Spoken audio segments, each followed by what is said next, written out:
right, the last section in chapter 16 is going to be 16.3. It's going to focus on two things. In section 16.2, we focus on calculating Ka.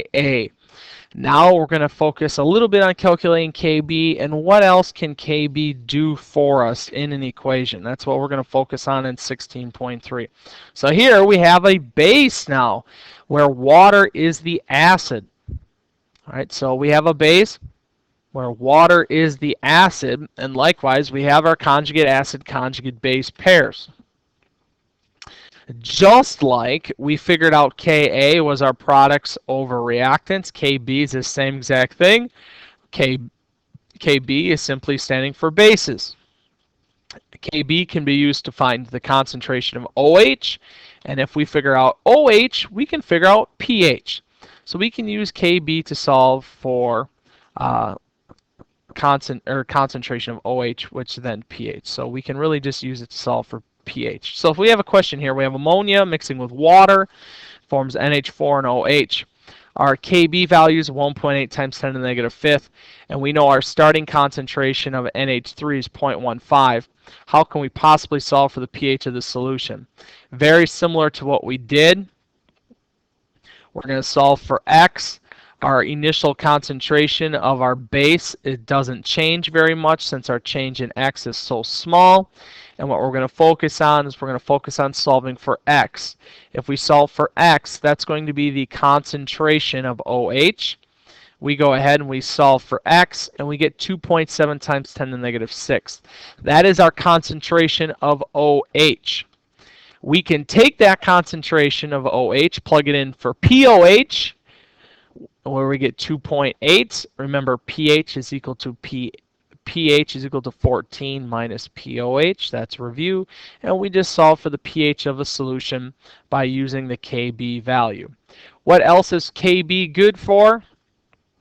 Ka and Kb are related in this way. Ka times Kb is equal to Kw.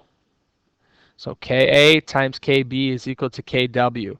So if you know one, you can calculate the other one, because remember, Kw is 1.0 times 10 to the negative 14th. Just something to keep in mind here. So if you know Ka, you can solve for Kb and vice versa. All right, that is kind of what Kb can tell us. All right. Last thing I want to focus on for 16.3 is cations in water and how cations react with water. All right. So we're going to focus on anions and cations and how these reactions affect water and what things we need to know that can affect solutions. So anions are bases, OH. As such, they react with water to form OH in a conjugate acid. We've practiced that. All right. So anions are bases. They're going to react with H2O to form OH in a conjugate acid. Likewise, if we have a cation react with water, most metals are cations, so kind of keep that in mind. Or a cation could be H. The attraction between the non-bonding electrons on oxygen and a metal cause a shift on the electron density of water. So just explaining how a cation is going to alter our reaction with water in comparison to anion. Now, here's the key. Effects of cations and anions. You are going to have to know these 6 things on whether or not if you add something to a water, whether it's going to increase or decrease the pH. An anion that is a conjugate base of a strong acid will not affect the pH. An anion that is the conjugate base of a strong acid will not affect the pH. So this is where you need to know your strong acids. Number 2, an anion that is a conjugate base of the weak acid will increase the pH. We're going to do some examples here. We're just going through the 6 things you need to know. A cation that is a conjugate acid of a weak base will decrease the pH. Number 4, cations of these strong Arrhenius bases will not affect the pH. Other metal ions will cause a decrease in pH, such as iron or aluminum. And number 6, when a solution contains both a conjugate base of a weak acid and the conjugate acid of a weak base, the effect on the pH depends on the Ka and Kb values.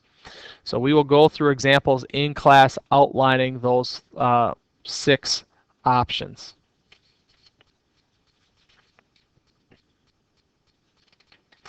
The more polar the HX bond and the weaker the HX bond, the more acidic the compound. So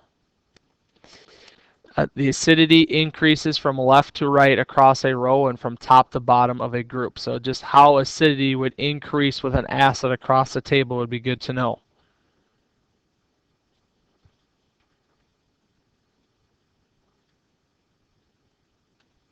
We're going to talk about oxyacids. Not too much to worry about with oxyacids. The last thing I want to touch on is Lewis acids. Lewis acids are defined as electron pair acceptors. So remember, we had classifications of 3 different types of acids and bases. We have Arrhenius acids and bases, Bronsted-Lowry, and now Lewis. Bronsted-Lowry focused on protons, and Lewis is going to focus on electron pairs. So Lewis acids are electron pair acceptors. Atoms with empty valence orbital can be Lewis acids, like boron. All right. Lewis bases are defined as electron pair donors. Anything that's a Bronsted-Lowry base can be a Lewis base. And Lewis bases can interact with things other than protons. So you can see our definitions of acids and bases can get a little tricky when we're talking about Lewis acids and bases. So a couple things from 16.3. We talked about Kb. Remember, Kb can give us a handful of things. We can calculate OH, which means then we can calculate pH off of POH. Also, Ka times Kb is equal to Kw. So if you know Ka, you can know Kb and vice versa. And lastly, there's a handful of rules which is going to tell us whether a solution is going to increase or decrease based on their conjugate base, conjugate acid pairs. And those are the rules that you'll need to know. So this concludes section 16.3. Have a great day.